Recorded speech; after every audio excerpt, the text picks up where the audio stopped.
മൗനരാഗം സീരിയലിലേക്ക് എല്ലാവർക്കും സ്വാഗതം. അപ്പോൾ കാടിൻ്റെ നടുവിലൂടെ നമ്മുടെ മൂപ്പൻ്റെ മോളും ഗംഗപ്രസാദും കൂടെ നടക്കും കേട്ടോ. ഗംഗപ്രസാദിൻ്റെ കൈ പിടിച്ച് ഇങ്ങനെ ചേർത്ത് പിടിച്ച് നടക്കുന്ന ഗംഗയുടെ ഒരു കൈക്ക് ചെറിയൊരു എന്തുള്ളത് കൊണ്ട് ആ കയ്യിലിങ്ങനെ പിടിച്ചുകൊണ്ടാട്ടോ നടക്കുന്നത്. അപ്പോൾ ഓരോരോ വിശേഷങ്ങൾ പറയുകയാണ്. അപ്പോൾ ആ കൂട്ടത്തിൽ പറയുകയാണ്, ഉൾവനത്തിലേക്ക് പോയി കഴിഞ്ഞാൽ അവിടെ നല്ല അടിപൊളി തേൻ കിട്ടും, അങ്ങനെ എടുക്കാറുണ്ട്. നമ്മുടെ വെയിൽ പോയിട്ട് തേനീച്ചക്കൂട്ടിലൊക്കെ കൈയിട്ടിട്ട് എടുത്തുകൊണ്ട് വരാറുണ്ടെന്നൊക്കെ പറയുവാണേ. ഇങ്ങനെ നടക്കുന്നുണ്ടെങ്കിലും ഗംഗയ്ക്ക് ഉള്ളിൽ ചെറിയൊരു ഭയം ഉണ്ട് കേട്ടോ. അപ്പോൾ ചെറിയ ചെറിയ അനക്കങ്ങൾ കേൾക്കുമ്പോൾ ഗംഗപ്രസാദ് ശരിക്കും ഞെട്ടുന്നുണ്ട്.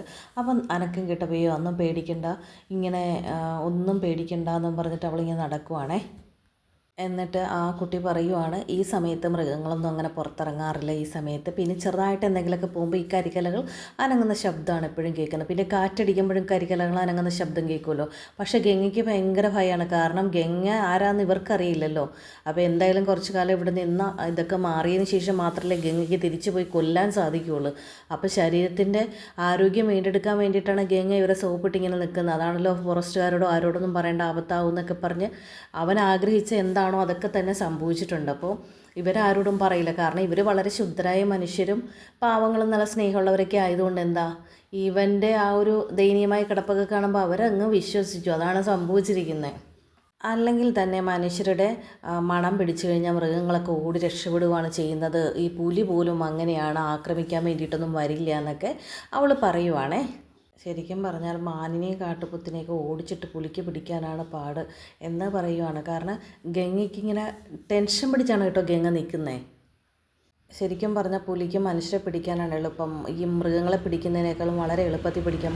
ആ മൃഗങ്ങൾ ഓടുന്ന അത്രയും വേഗത്തിലൊന്നും നമുക്ക് ഓടിപ്പാഞ്ഞ് മരങ്ങളിലൊക്കെ കയറി പോകാനൊന്നും സാധിക്കില്ലല്ലോ. അതുകൊണ്ട് എപ്പോഴും മൃഗങ്ങളെക്കാളും എളുപ്പത്തിൽ പെടാൻ പറ്റുന്നത് മനുഷ്യരെയാണെന്നൊക്കെ അവൾ പറഞ്ഞു കൊടുക്കുക. പിന്നെ കാട്ടിലെ കുറേ കാര്യങ്ങളൊക്കെ ഇവളിങ്ങനെ പറഞ്ഞു കൊടുക്കുന്നതും പിന്നെ ഇവനെ പഠിപ്പിച്ചു കൊടുക്കാം എന്നൊക്കെ പറയുന്നതുകൊണ്ടേ. പുലികൾക്ക് മനുഷ്യനെ കൊന്നു തിന്നാൻ വളരെ എളുപ്പമാണ്. പക്ഷേ എന്താണെന്നറിയില്ല, ഇവറ്റകൾക്കൊക്കെ മനുഷ്യരെ ഭയങ്കര പേടിയാണ്. കാരണം മനുഷ്യൻ വേട്ടയാടുന്ന കൊണ്ടായിരിക്കാം എന്ന് പറയുവാണ്. അല്ല, ശത്രുക്കളൊക്കെ ഉണ്ടെന്ന് പറഞ്ഞല്ലോ, അവരാണ് കാട്ടിൽ വന്ന് തലച്ചതച്ചതെന്നൊക്കെ പറഞ്ഞില്ലേ, അവരെയാണോ ഇത്രയധികം പേടിക്കുന്നതെന്ന് അവൾ ചോദിക്കുകയാണ്. കാരണം ഇവൻ്റെ ഒരു ടെൻഷൻ കാണുമ്പോൾ ആർക്കായാലും മനസ്സിലാവും അവന് ഭയങ്കരമായിട്ട് ടെൻഷൻ ഉണ്ടെന്ന്. ഇനിയിപ്പോൾ ഈ കാടിനകത്ത് ചേട്ടൻ്റെ ശത്രുക്കൾ വന്നാൽ പോലും അവർക്ക് ചേട്ടനെ ഒന്നും ചെയ്യാൻ പറ്റില്ല. ഞാനല്ലേ പറയുന്നത്, ചേട്ടൻ സമാധാനമായിട്ടിരിക്കുമെന്ന് പറയുവാണ്. അപ്പം ഗംഗ മനസ്സിൽ പറയാണ്, ഇങ്ങനെയുള്ള കാടാണ് എന്നെ സംബന്ധിച്ച് ഏറ്റവും സുരക്ഷിതത്വം. കാരണം ഞാൻ മരിച്ചു എന്ന് എൻ്റെ ശത്രുക്കൾ മനസ്സിലാക്കി ഇരിക്കുന്ന അവസ്ഥയായിരിക്കും. അവരിതെല്ലാം മറന്നിരിക്കുന്നൊരു സമയത്ത് ഗംഗപ്രസാദ് അവതരിക്കും. അതാണ് ഗംഗയുടെ ആഗ്രഹം. കാരണം ആരും ഒരു പ്രതീക്ഷയില്ലാത്ത സമയത്ത് ഒരു അറ്റാക്ക് വന്നു കഴിഞ്ഞാൽ ഉറപ്പായിട്ട് എല്ലാവരെയും അപകടത്തിലാവുമല്ലോ. അപ്പോൾ ആ ഒരു സിറ്റുവേഷനാണ് ഗംഗയും പ്രതീക്ഷിച്ച് നിൽക്കുന്നതെന്ന് തോന്നുന്നു. മുയലിറച്ചി വലിയ ഇഷ്ടമാണെന്ന് പറഞ്ഞില്ലേ, എന്തായാലും ഭാഗ്യമുണ്ടെങ്കിൽ നമ്മൾ കാട്ടുമുയലിനെ കാണും, ഞാൻ അതിനെ എറിഞ്ഞ് വീഴ്ത്തും.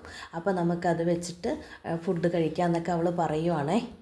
പറയാണ്, നമ്മൾ കാട്ടുമൃഗങ്ങളെയൊക്കെ എറിഞ്ഞിടാനൊക്കെ നല്ല കഴിവുണ്ട് എന്ന് പറയുകയാണ്. പിന്നെ അവൾ പറയുകയാണ്, പിന്നെ തെറ്റാലി എൻ്റെ തോക്ക് കൊണ്ടുള്ള മുറിവിനേക്കാളും വലിയ രീതിയിൽ നമുക്ക് ശത്രുക്കളെ ആക്രമിക്കാൻ സാധിക്കും എന്നൊക്കെ പറയാൻ കേട്ടോ. മിക്കവാറും ഇപ്പോൾ ഗംഗയുടെ ഉള്ളിൽ ലഡു അങ്ങ് പൊട്ടിക്കാണും. കാരണം എന്തെങ്കിലും പഠിച്ചെടുക്കാമല്ലോ ഇവിടെ നിന്നിട്ട്. അപ്പോൾ കിരണിനെ കൊല്ലാനുള്ളൊരു പ്ലാനിങ്ങിലാണ് ഇവൻ ഇപ്പോഴും നിൽക്കുന്നത്. പക്ഷേ എനിക്കിവിടെ നിന്ന് ഇതൊക്കെ പഠിക്കാനുള്ളൊരു സമയമില്ല. കത്തി എനിക്ക് കറക്റ്റായിട്ട് അറിയാൻ പറ്റുമെങ്കിലും തെറ്റാലിയോ അമ്പും വില്ലൊന്നും ചെയ്യാനൊന്നും കറക്റ്റായിട്ട് അറിയത്തില്ല. പക്ഷേ ഇവിടെ നിന്നിരുന്ന് അതെല്ലാം പഠിച്ചെടുക്കാമായിരുന്നു എന്ന് ഗംഗ മനസ്സിലിങ്ങനെ പറയുവാണേ. പിന്നീട് കാണിക്കുന്നത് മൂപ്പൻ മരുന്ന് ഇടിക്കുന്നതാണ് കേട്ടോ. ഇങ്ങനെ മരുന്ന് ഇടികളിൽ വെച്ചിട്ട് ഇങ്ങനെ ഇടിച്ചുകൊണ്ടിരിക്കുകയാണ്. ആ സമയത്തേക്ക് അങ്ങ് വളരെ സന്തോഷത്തോടെ വെയിലും അങ്ങ് നടന്നു വരുവാണ് കേട്ടോ കാണിക്കുന്നത്. അപ്പോൾ വേലു നേരെ അകത്തോട്ട് നോക്കിയിട്ട് അവരെ കാണുന്നില്ല. അല്ല, അവരെവിടെ പോയി എന്ന് ചോദിക്കുമ്പോൾ പറയണം അവർ പുറത്തേക്ക് നടക്കാൻ പോയി ആ പയ്യനുമായിട്ടെന്ന് പറയും. പയ്യനുമായിട്ടോ എന്ന് ചോദിക്കുകയാണ്. എടാ എപ്പോഴും അകത്ത് തന്നെയല്ലേ ഇട കിടക്കുന്നത്, അപ്പോൾ കുറച്ച് നേരം പുറത്തങ്ങ് നടക്കട്ടെ എന്ന് പറഞ്ഞിട്ട് അവർ നടക്കാൻ പോയി എന്ന് പറയുവാണ്.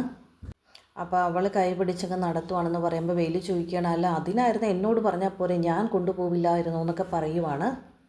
അപ്പോൾ വേലു പറയും, ആരാ എന്താണെന്നൊന്നും നമുക്കറിയില്ലല്ലോ, അപ്പോൾ അങ്ങനെയുള്ള ഒരാളുടെ കൂടെ നമ്മൾ അങ്ങനെ വിടാൻ പാടില്ല എന്ന് പറയുകയാണ്. അപ്പോൾ മൂപ്പൻ അങ്ങ് ചിരിക്കുവാണ്.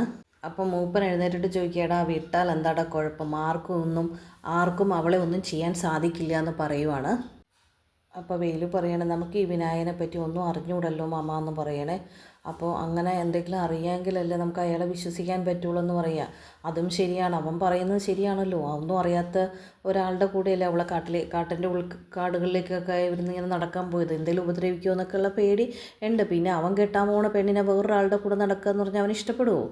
എടാ, കാട്ടിൽ വളർന്ന പെണ്ണാണ്, അവളെല്ലാ പയറ്റി തെളിഞ്ഞവളാണ്. പിന്നെ അമലു ആണെങ്കിൽ അങ്ങേരോടൊപ്പം പോയി എന്ന് വെച്ചിട്ട് ഒന്നും സംഭവിക്കാൻ പോകുന്നില്ല. കാരണം അവൾ ആർക്കും ഒന്നും ചെയ്യാൻ സാധിക്കില്ല. ഒരാളെ നടത്താൻ പോയതല്ലേ എന്ന് പറയാം. അപ്പോൾ വെയിലു പറയാമല്ല, അവൾ അയാളുമായിട്ട് കൂടുതൽ അടുക്കുന്നത് എനിക്കത്ര ഇഷ്ടമല്ല എന്നുള്ള രീതിക്ക് അവൻ പറയുവാണ്. അപ്പം മൂപ്പൻ പറയും, ഇവിടെ ഇതുപോലെ ആരെങ്കിലുമൊക്കെ വന്നിട്ടുണ്ടല്ലോ അവരോട് അടുപ്പം കാണിക്കാറുണ്ടല്ലോ എന്ന് പറയുമ്പോൾ വേലുവിനങ്ങ് ദേഷ്യം വരും. ഞാൻ പറഞ്ഞതേ ഉള്ളൂ എന്നൊക്കെ പറഞ്ഞിട്ട് അവനങ്ങ് പോവുകയാണേ. പിന്നെ കാണിക്കുന്ന കൊടും വനത്തിൻ്റെ ഈ മേൽഭാഗത്ത് കൂടി പരന്ന് പറക്കുന്നൊരു സീൻ കാണിക്കുക കേട്ടോ. അപ്പോൾ നമ്മുടെ കിരണും ബൈജുവും രതീഷും കൂടി വനത്തിലോട്ട് കടന്ന് വന്നുകൊണ്ടിരിക്കുകയാണ് കേട്ടോ. നടന്ന് വന്നുകൊണ്ടിരിക്കുകയാണ്. അവർ മൂന്നാളും കൂടി പതുക്കെ മരത്തിൻ്റെ സൈഡിൽ ചെറിയ കമ്പുകളിലൊക്കെ പിടിച്ച്, അല്ലെങ്കിൽ ചെറിയ മരക്കമ്പിലൊക്കെ പിടിച്ചിട്ടാണ് പതുക്കെ നടക്കുന്നത്. കാരണം കയറ്റവും ഇറക്കവും അങ്ങനെയൊക്കെയുള്ള സ്ഥലങ്ങളുണ്ടാവുമല്ലോ. അപ്പോൾ അതൊക്കെ അവർ വളരെ ശ്രദ്ധിച്ചിട്ടാട്ടോ മൂന്നാളും കൂടി നടക്കുന്നത്. അപ്പോൾ ഇവരിങ്ങനെ നടന്ന് കിരണും രതീഷും ബൈജും പോകുന്നുണ്ട്. അപ്പോൾ ഒരു സൈഡിലായിട്ട് കാണിക്കുന്ന ഒരു വ്യൂവിൽ നമ്മുടെ ഗംഗപ്രസാദും അമലും കൂടി നടന്നു വരും കേട്ടോ. അപ്പോൾ നടന്നു വരുന്ന സമയത്തേക്ക് ഗംഗ പറയണേ, ഞാൻ ഇവിടെയാണ് വീണെന്ന് ഇങ്ങനെ കൈ കൊണ്ടൊക്കെ കാണിക്കും കേട്ടോ. അപ്പോൾ അങ്ങനെ കാണിക്കുന്ന സമയത്തേക്ക് വേലുവേട്ടനും പറഞ്ഞിരുന്നു. കാരണം എന്താണെന്ന് വെച്ചാൽ ഇങ്ങനെ പൊക്കത്തിൽ നിന്ന് ഇങ്ങനെ വീണപ്പോൾ ഒരു വള്ളിപ്പടർപ്പ് കിട്ടി, അതിൽ പിടിച്ചത് എന്തായാലും ഭാഗ്യമായി, അല്ലെങ്കിൽ എന്തൊക്കെ സംഭവിക്കുമായിരുന്നു, താഴേക്ക് പോയിരുന്ന ജീവൻ ഉണ്ടാവില്ല എന്നൊക്കെ പറയുകയാണ് കേട്ടോ. അപ്പോൾ അവനും അതൊക്കെ ഇങ്ങനെ കാണിച്ചു കൊടുത്തുകൊണ്ടിരിക്കുകയാണേ. അപ്പോൾ ഇങ്ങനെയൊക്കെ സംസാരിച്ചിട്ട് അവർ പതുക്കെ നടക്കുക. അപ്പോൾ അവൾ പറയും, എന്തായാലും രക്ഷപ്പെട്ടല്ലോ, ഒന്നും പറ്റിയില്ലല്ലോ എന്നൊക്കെ പറയുകയാണ്. അപ്പോൾ ഇവൻ ആ ഭാഗമൊക്കെ കണ്ടിട്ട് ഇങ്ങനെ പേടി. അപ്പോൾ അവൾ പറയും, പൊക്കത്തിൽ നിന്ന് താഴെ വീണ് കഴിഞ്ഞാൽ ഉറപ്പായിട്ടും മരിച്ചു പോകും, അല്ലെങ്കിൽ അങ്ങനെ കൊക്കയിലേക്ക് പോകാനാണ്. അപ്പോൾ അതുകൊണ്ട് പടർപ്പിൽ പിടിച്ചത് കൊണ്ട് മാത്രമാണ് ഇവിടെ ഇങ്ങനെ വന്ന് വീണതും, അതുകൊണ്ടാണ് രക്ഷിക്കാനൊക്കെ സാധിച്ചതെന്നൊക്കെ അവൾ പറയുക കേട്ടോ. അപ്പോൾ ഇങ്ങനെയൊക്കെ സംസാരിച്ചിട്ടിരിക്കുമ്പോൾ ഓപ്പോസിറ്റ് സൈഡിൽ നിന്ന് മറ്റെയാണ് ആരോ നടന്നു വരുന്നുണ്ട്. കിരണും ബൈജുവും രതീഷുമാണോ ഇവൻ കണ്ടു നിൽക്കുന്നത്, അതോ ഇവനെ കണ്ട്? അപ്പോൾ ശരിക്കും ആരാണോ ഗംഗപ്രസാദ് കണ്ട് സ്റ്റക്കായി പോകുന്നതെന്ന് നമുക്ക് മനസ്സിലാവുന്നില്ല. അതോ ഇനിയിപ്പോൾ വേലു നേരെ വനത്തിലേക്ക് വന്നതാണോ എന്നും അറിയത്തില്ല. കാരണം ഇവളും അവനും കൂടി നടക്കാൻ പോകുന്നു എന്ന് മാമൻ അറിഞ്ഞായിരുന്നല്ലോ, നമ്മുടെ മൂപ്പൻ പറഞ്ഞല്ലോ. അപ്പോൾ അതുകൊണ്ട് ചിലപ്പോൾ ഇവരെ തിരക്കി വന്നതായിരിക്കാം, അങ്ങനെയും സംഭവിക്കാം. ഇപ്പം എങ്ങനെ ആയാലും പിന്നെ ഗംഗ ആരെയോ കണ്ടിട്ട് തന്നെയാണ് സ്റ്റക്കായി പോയിരിക്കുന്നത്. അപ്പോൾ ഇന്നത്തെ വീഡിയോ ഇവിടെ അവസാനിക്കുകയാണ് കേട്ടോ. അപ്പോൾ അടുത്ത എപ്പിസോഡിൽ കാണാം അതാരാണെന്ന്. അപ്പോൾ വീഡിയോ ഇഷ്ടപ്പെട്ടിട്ടുണ്ടെങ്കിൽ കൂട്ടുകാർ തീർച്ചയായിട്ടും ഒന്ന് വീഡിയോ ലൈക്ക് ചെയ്തേക്കുക. അതുപോലെ തന്നെ നിങ്ങൾ സബ്സ്ക്രൈബ് ചെയ്യാനും മറക്കരുത് കേട്ടോ. ഉറപ്പായിട്ട് സബ്സ്ക്രൈബും കൂടി ചെയ്ത് തരണം കേട്ടോ. അപ്പോൾ എല്ലാവർക്കും ബൈ.